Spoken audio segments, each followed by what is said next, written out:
Hey guys, welcome to Love and Passports, and this is the New York City episode.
New York, New York, NYC, the Big Apple, the city that never sleeps.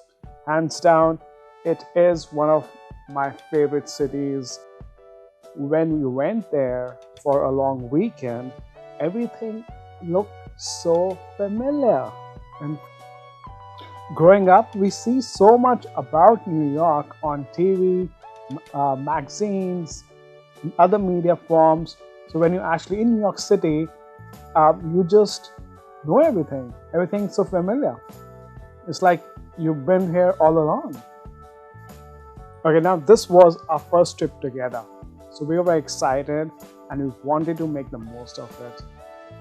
The best advice which we got from a friend of ours who used to live in New York, he said, hey guys, if you only have a weekend, you must stick to Manhattan Island. Like New York is huge. But if you actually want to make the most of it, most of 2 to 3 days, stick to Manhattan and you're gonna see almost everything which you have known about New York. We flew from Chicago and reached on the morning of the Friday at LaGuardia Airport. Now, every time I go on a vacation, and I make a point to only take a taxi when the public transport system would not work out.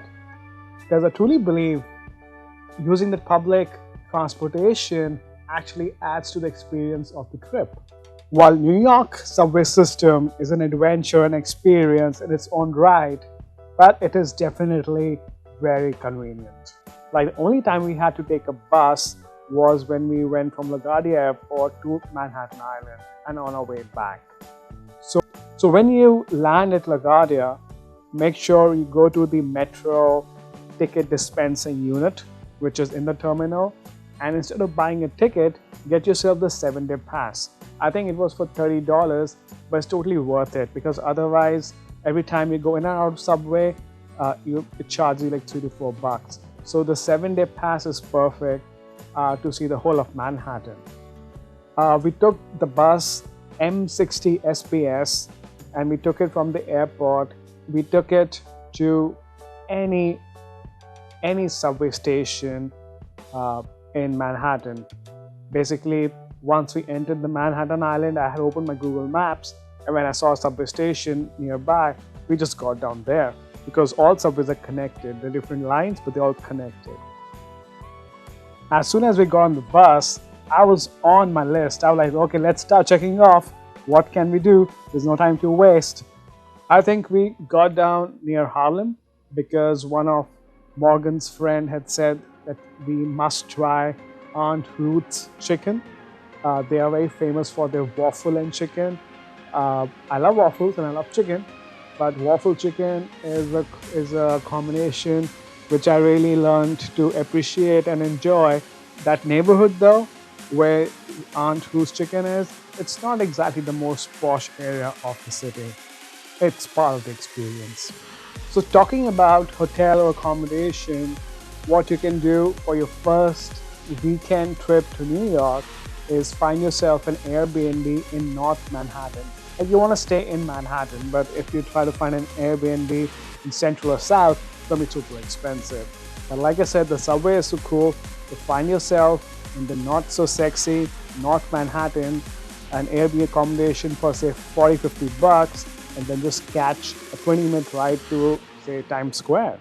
And again, we just open our Google Maps, put in the address, and selected the public transport button, and it tells you the nearest subway station or bus stop which you can take to reach your destination. So you must master how to use Google Maps to check the public transportation options. Google it if you don't know how to do it, but it will save you so much time and money. So we took the subway to North Manhattan where our Airbnb accommodation was. It was a very old style building with these narrow hallways going into apartments. So we went into our accommodation, put our bags. So by that time we were kind of hungry. So we said we can just explore this neighborhood. We're going to be living here for the next 2.5, 3 days. And we found ourselves a cool pizza place. And that was my first New York slice pizza, which is $2. It wasn't bad. It wasn't the best, but I didn't mind. I was hungry. So it was afternoon on the Friday. So we thought what best we can do is head to Times Square and just, check that part out. It was breathtaking. It was really awesome. We all have seen Times Square in movies and magazines and YouTube or whatever. But when you're standing there between all these lights, it's very magical. It was such a fun place to be at. And then there's every kind of brand you can imagine. There were stores, the Broadway was there, all the shows happening. It was like a different world. It was a very trippy world. Like they say, standing at Times Square, the time actually stops. Well, we found this Mexican place right on Times Square, and we sat at the window and enjoyed some margaritas, which was our first night in New York together. Kind of romantic, kind of cool. We got a subway back to our accommodation at around 12:31 in the morning, and reached and went to bed straight away. It was a long, tiring day, but just so much fun. Next morning, waking up on Saturday, we did pretty well, and we woke up at 9 a.m. And our plan was to start with going to the Central Park. So when you think of places to see in New York, Central Park is right at the top. That's what we did. Again, easy peasy, just put it in the Google Maps where you want to go. We put Central Park, and it showed us which train, which line to take from the subway station closest to our Airbnb and reach there. And it took us, I think, 20 minutes to reach Central Park. And Central Park had its own vibe. People were working out, people were running, there were babies, there were horse carriages, the touristy stuff happening, there were regular New Yorkers doing their own thing, and it was exciting. One part of Central Park we wanted to see was the Bethesda Terrace.